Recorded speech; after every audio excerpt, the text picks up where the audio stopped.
জাতীয় নির্বাচনের আগ মুহূর্তে মাঠে নেমে একেবারে বড় পরিসরের জনমুখী প্রচারের প্রস্তুতি নিয়েছে বিএনপি।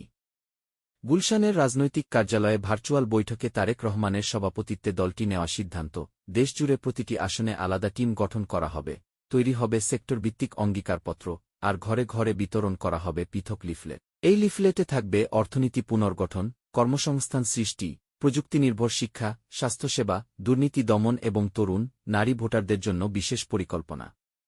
বিএনপি জানায়, ক্ষমতায় গেলে ১ কোটি কর্মসংস্থান, বিনামূল্যে প্রাথমিক চিকিৎসা ও আইটি, কারিগরি শিক্ষাকে স্কুল পর্যায় থেকেই অন্তর্ভুক্ত করা হবে। তরুণ উদ্যোক্তা গড়তে জেলায় জেলায় ক্ষুদ্র, মাঝারি শিল্প স্থাপনে অর্থায়ন, পেপাল, ওয়াইজ চালুর প্রতিশ্রুতি, ৫ বছরে ৫ কোটি গাছ রোপণ, নদী, খাল পুনঃখননসহ বিস্তৃত রোডম্যাপও প্রচারণায় যুক্ত হচ্ছে। নির্বাচনকে সামনে রেখে এবার আরও সংগঠিত, পরিকল্পিত এবং লক্ষ্যভিত্তিক প্রচারে নামছে বিএনপি।